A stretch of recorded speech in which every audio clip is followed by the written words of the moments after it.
14 मई तो गुजर गई ना, जैसे हम आपको कहते थे गुजर जाएगी, ये अक्टूबर भी गुजर जाएगा, 2023 भी गुजर जाएगा, और ये बादस कियास नहीं है कि 2024 भी अब गुजर जाए और इंतखाबात जाके हों 2025 में। खलीजी ममालिक जो है वो आपस में बड़ा क्लोज आ रहे हैं और यहाँ तक सोच रहे हैं कि एक कॉमन करेंसी क्रिएट की जाए इस्लामिक कॉइन की सूरत में और उस करेंसी के अंदर ट्रेड की जाए। यानी रीजन के अंदर एक बहुत बड़ा चेंज आ रहा है और ये चेंज चीन की मदद से या सहूलतकारी से आ रहा है। चीन अब ये चाह रहा है कि अफगानिस्तान और पाकिस्तान के माबैन भी सालिस का रोल प्ले किया जाए। यानी जो अफगान वजीर खारजा यहाँ आए हैं और चीनी वजीर खारजा हैं, वो असल में कोशिश ये कर रहे हैं कि पाकिस्तान और अफगानिस्तान को करीब लाया जाए। चीन ये डिमांड कर रहा है कि पॉलिटिकल सेटअप के अंदर पाकिस्तान में इमरान खान हमें कबूल नहीं, इमरान खान नहीं होना चाहिए, एनीथिंग माइनस इमरान खान, ये चीन कह रहा है। ये ना सिर्फ चीन कह रहा है बल्कि सऊदी अरेबिया भी कह रहा है। अस्सलाम वालेकुम मेरे सादा से पाकिस्तानियों, मेरा नाम रेहान तारिक है और आप मेरा यूट्यूब चैनल और फेसबुक पेज देख रहे हैं। सुप्रीम कोर्ट का 8 रुकनी बेंच आज supreme court practice and procedure act 2023 के खिलाफ दरखास्तों पर समाअत करने जा रहा है। आज इस 8 रुकनी बेंच से एक इंपॉर्टेंट ब्रेक थ्रू मुतवक्के है। वो ब्रेक थ्रू क्या हो सकता है, इस पर जरा आगे चलकर बात करेंगे। साथ ही इस पर भी बात करेंगे कि जो चाइनीज़ फॉरेन मिनिस्टर है उनकी पाकिस्तान मौजूदगी का मकसद क्या है और यहाँ से क्या ब्रेक थ्रू होने जा रहा है, यहाँ से क्या खबर आ रही है। ना सिर्फ चाइनीज़ फॉरेन मिनिस्टर है बल्कि अफगान फॉरेन मिनिस्टर भी पाकिस्तान में मौजूद है।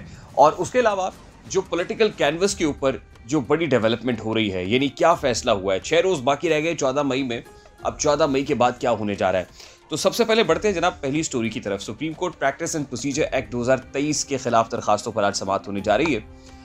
2 जजेस बताए जा रहे हैं। वो 2 जजेस आज क्या करने लगे हैं, ये बड़ी इंपॉर्टेंट बात है। लेकिन उससे पहले चीफ जस्टिस उमर अता बंदयाल साहब ने जो कल एक तकरीब से खिताब किया है उसमें कुछ अहम बातें की हैं। एक बात तो उन्होंने जस्टिस कॉर्नेलियस का हवाला देते हुए कहा कि justice Cornelius he was a man of principles, और उन्होंने 2 माह पहले अपने ओहदे से रिटायरमेंट इसलिए ले ली कि वो अपने ब्रदर जज को चीफ जस्टिस बनाना चाहते थे। यानी जस्टिस उमर अता बंदयाल ऐसे शख्स हैं जो बेंचेस की कॉम्पोजिशन और सो मोटो इख्तियार से मुताल्लिक तनकीद की ज़द में है, और ये तनकीद बाहर से ही नहीं हो रही बल्कि उनके अपने घर के अंदर से हो रही है। और जस्टिस काजी फायज़ ईसा जो सेकंड सीनियर मोस्ट जज हैं आफ्टर जस्टिस उमर अता बंदयाल साहब, वो कहीं कायम मकाम चीफ जस्टिस ना बन जाएं, सिर्फ इस गरज से जस्टिस उमर अता बंदयाल 2 साल से बैरून मुल्क नहीं गए, किसी भी दौरे पर नहीं गए कि अगर वो बाहर चले जाएंगे तो जस्टिस काजी फायज़ ईसा के पास कायम मकाम चार्ज आ जाएगा, और अगर जस्टिस काजी फायज़ ईसा चीफ जस्टिस होंगे उन दिनों में तो कोई बड़ा फैसला ही ना हो जाए या अपनी मर्जी का कोई बेंच ही ना बना ले। और जस्टिस काजी फायज़ ईसा वो जज हैं जिनको सियासी नौयत के किसी भी केस के अंदर शामिल नहीं किया जाता है। तो जस्टिस कॉर्नेलियस का हवाला जस्टिस उमर अता बंदयाल दे रहे हैं, और ऐसे वक्त में दे रहे हैं कि जब खुद वो 180 डिग्री के ऊपर खड़े हुए जस्टिस कॉर्नेलियस, और उनकी कोई भी खुसूसियत ऐसी नहीं है जो मिलती जुलती हो। दूसरी इंपॉर्टेंट बात जस्टिस उमर अता बंदयाल साहब ने ये की है कि 14 मई का डिसीजन या ऑर्डर अपनी जगह पर स्टैंड करता है। अगर आज नहीं इस पर इम्प्लीमेंटेशन होगी तो कल ज़रूर इम्प्लीमेंट होगा।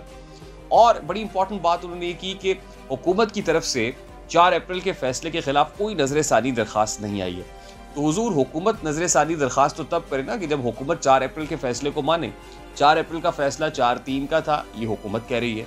आप ये कहते हैं कि ऑपरेटिव डिसीजन 3/2 का है, या आपका अपना मौक़िफ़ है, लेकिन हुकूमत अपने फैसले पर डटी हुई है। और अगर हुकूमत ये कह रही कि फैसला 4/3 के तनासुब से हुकूमत के हक में है, तो हुकूमत नजर सानी के लिए क्यों जाएगी। ये तो बड़ी भोंडी सी बात लगती है कि हुकूमत नजर सानी अपील या रिव्यू पिटिशन में चली जाए तो हुकूमत नहीं जाएगी। अब हुकूमत करेगी क्या। 6 रोज़ रह गए हैं 14 मई के इंतखाबात के अंदर। प्रैक्टिकली 6 रोज़ के अंदर बैलेट पेपर्स की छपाई, इलेक्शन कमीशन ऑफ पाकिस्तान को फंड्स मिल जाना, उसके बाद इलेक्शन कैंपेन नज़र आना। देखिए आपको अपने इर्द गिर्द कहीं इलेक्शंस का माहौल दिखाई दे रहा है। इलेक्शंस का माहौल होता है, इंतखाबी जलसे होते हैं, फ्लेक्सेस लगती हैं, डोर टू डोर कैंपेन्स होती हैं, कैंडिडेट्स मैदान में उतरते हैं। क्या कोई ऐसा माहौल आप देख रहे हैं? तो इसका मतलब हम आपको बहुत अरसे से कह रहे थे कि 14 मई को इलेक्शंस नहीं होंगे। आप भले ना मानिए, आप बेशक जितना क्रिटिसाइज़ कीजिए, अब आने वाला मंजर भी हम आपको बता रहे हैं कि आगे जाके क्या होने जा रहा है। 14 मई के बाद ये एक्सपेक्ट किया जा रहा है ना कि chief justice Umar Ata Bandial contempt लगाएंगे शहबाज शरीफ के ऊपर। एक्सपेक्ट किया जा रहा है कि ये जो हुकूमत है वो बड़ी मुश्किल में आ जाएगी, लेकिन ऐसा बिल्कुल नहीं है। ये मेरी बात नोट कर लीजिएगा। आपको याद होगा कि चौधरी परवेज़ लाई के घर पे बख्तरबंद गाड़ी टकराई गई थी, यानी बख्तरबंद गाड़ी से दरवाज़ा तोड़ा। ये एक बहुत बड़ा मैसेज था, ये बहुत बड़ा मैसेज था इस्टेब्लिशमेंट की तरफ से, क्योंकि वफाकी हुकूमत भी ये कह रही थी कि हमने कुछ नहीं किया, जो इंटरिम गवर्नमेंट है वो भी ये कह रही थी हमें पता ही कोई नहीं है। तो कौन कर गया? तो जहाँ कोई नहीं होता वहाँ नामालूम होते हैं, वहाँ खलाई मखलूक होती है। अगर परवेज़ लाई के घर पे बख्तरबंद गाड़ी टकरा के एक मैसेज दिया जा सकता है, तो ये मैसेज उमरता बंदयाल के लिए भी है, और वो ये है कि जनाब अगर घर वो महफूज नहीं है तो घर आपका ही महफूज नहीं रह सकता। यानी हुकूमत अब खम ठोंक के मैदान में है और उमरता बंदयाल साहब is like fish out of water. उन्हें समझ नहीं आ रही कि इससे निकलना कैसे है, इसका सेफ एग्जिट क्या है। कभी वो जस्टिस कॉर्नेलियस की मिसालें दे रहे हैं, कभी वो हुकूमत के रिव्यू पिटीशन का हवाला दे रहे हैं, कभी वो कह रहे हैं कि 14 मई का डिसीजन आज इंप्लीमेंट नहीं होगा तो कल जाकर इंप्लीमेंट हो जाएगा। हुकूमत ने वो तैयारी कर रखी है, बड़ा खौफनाक प्लान है। अगर जस्टिस उमरता बंदयाल जैसा कि उनको कहा गया है कि बाज आ जाए, अगर वो बाज ना आए तो हुकूमत उस खौफनाक प्लान के ऊपर इंप्लीमेंटेशन शुरू कर देगी। ये हमारे बाखबर जराए कह रहे हैं। दूसरी इंपॉर्टेंट बात यह है कि आज जो समात होने जा रही है 8 रुकनी बेंच कर रहा है, इस 8 रुकनी बेंच के अंदर भी 2 जजेस के बारे में ये बताया जा रहा है कि वो इनहराफ कर सकते हैं। ये 8 रुकनी बेंच हम ख्याल जजेस का है जो जस्टिस उमरता बंदयाल के साथ जो है नजरियाती तौर पर उनकी हिमायत करते हैं, उनके साथ खड़े हैं। लेकिन अगर इस बेंच में से 2 जजेस राइट लेफ्ट हो जाते हैं तो इसका मतलब सुप्रीम कोर्ट ऑफ पाकिस्तान के अंदर जो प्रोपोर्शन है 15 जजेस में 8 और 7 का तनासुब बताया जा रहा है, तो वहां से 2 कम होकर 6 रह जाएंगे और दूसरी तरफ 9 हो जाएंगे।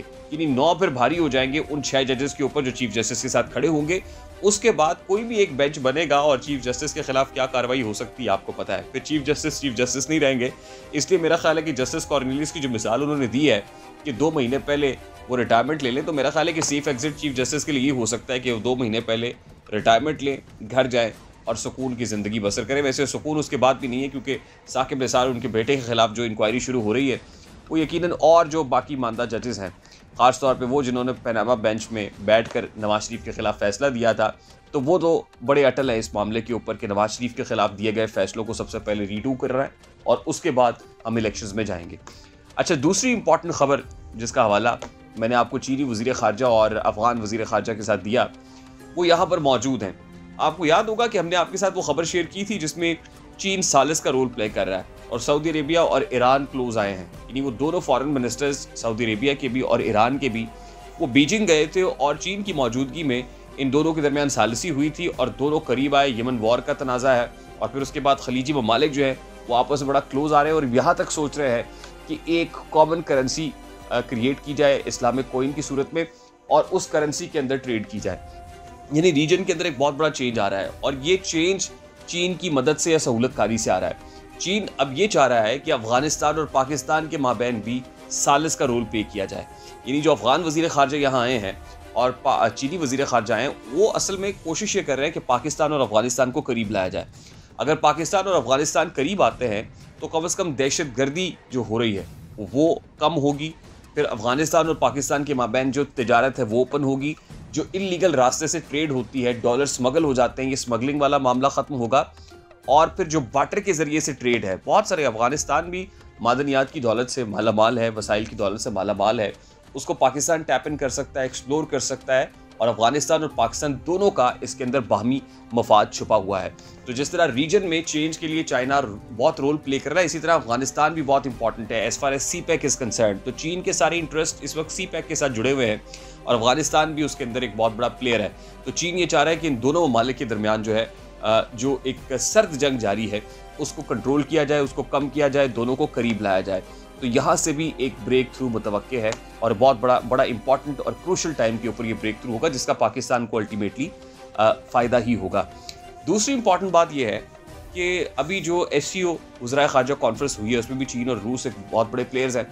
अब चीन की तरफ से ये कहा जा रहा है, जब chief of the army staff चीन गए और उसके बाद शहबाज शरीफ उससे पहले हुआ है चीन से, चीन ये डिमांड कर रहा है, ये हमारे बड़े बाखबर ज़राए बता रहे हैं, आप इसके ऊपर जो मर्जी समझ लीजिए, ये खबर है जो मैं आपके साथ शेयर कर रहा हूँ कि पॉलिटिकल सेटअप के अंदर पाकिस्तान में इमरान खान हमें कबूल नहीं, इमरान खान नहीं होना चाहिए, एनीथिंग माइनस इमरान खान, ये चीन कह रहा है। ये ना सिर्फ चीन कह रहा है बल्कि सऊदी अरेबिया भी कह रहा है, anything accept Imran Khan, anything minus Imran Khan. अब इमरान खान को माइनस कराने की यकीन दहानी करा दें आप। ये यकीन दहानी chief of the army staff से भी मांगी गई है और ये यकीन दहानी नवाज शरीफ से भी मांगी गई है। यानी इस वक्त जिस प्लान को एग्जीक्यूट किया जा रहा है वो है प्लान माइनस इमरान खान। इमरान खान को माइनस कैसे रखना है, उसके लिए अब मैं एक बात करने जा रहा हूँ। अब आप उस बात पे यकीन कीजिएगा कि जो ग्राउंड रियलिटी है इस वक्त की वो ये बता रही है इलेक्शंस को लेके कि भाई 14 मई तो गुजर गई ना, जैसे हम आपको कहते थे गुजर जाएगी, ये अक्टूबर भी गुजर जाएगा, 2023 भी गुजर जाएगा और ये बादस कियास नहीं है कि 2024 भी अब गुजर जाए और इंतखाबात जाके हों 2025 में। ये मेरी बात याद रखिएगा। और 2025 में अगर इंतखाबात होने हैं तो 18 अगस्त को तो ये असम्बली अपनी मुद्दत पूरी कर रही है। 18 अगस्त के बाद क्या होगा, ये बड़ा सादा सा सवाल है। 18 अगस्त के बाद यकीनन कोई इकोनॉमिक इमरजेंसी की सूरत भी हो सकती है, कोई ऐसा सेटअप आ सकता है जिस सेटअप की तैयारी कर ली गई है, तकरीबन तैयारी हो गई है। और अगस्त के बाद यानी जिस वक्त चीफ जस्टिस भी रिटायर हो जाएंगे, एक नया सेटअप आ जाएगा, जस्टिस काजी फाइज़ चीफ जस्टिस होंगे सुप्रीम कोर्ट के, तो एक सेटअप, एक नया वो काइंड ऑफ टेक्नोक्रेट हो सकता है जो आगे मामलात को चलाएगा। और मामलात जब आगे चलेंगे, पाकिस्तान की इकॉनमी जो है उसके अंदर एक बहुत बड़ा फैक्टर होगी, उसको बेहतर किया जाएगा, स्टेबलाइज किया जाएगा, level playing field politically create की जाएगी और उसके बाद इलेक्शंस में जाया जाएगा। ना अभी मुल्क इलेक्शंस का मुतहम्मिल हो सकता है फैसला साज कुव्वतों के मुताबिक, ना ही अगले साल में ऐसा होता हुआ दिखाई दे रहा है, बल्कि मामला अब प्लान 2025 की तरफ बड़ी तेज़ी से बढ़ रहा है। इमरान खान कहाँ होगा, बाकी पॉलिटिकल स्टेक होल्डर्स क्या होंगे, कल को ग्राउंड रियलिटीज़ बदल जाती हैं तो हमारा ज़िम्मा नहीं है। मुझे रेहान तारिक को इजाज़त दी, अपना बहुत सारा ख्याल रखिएगा। अस्सलाम वालेकुम।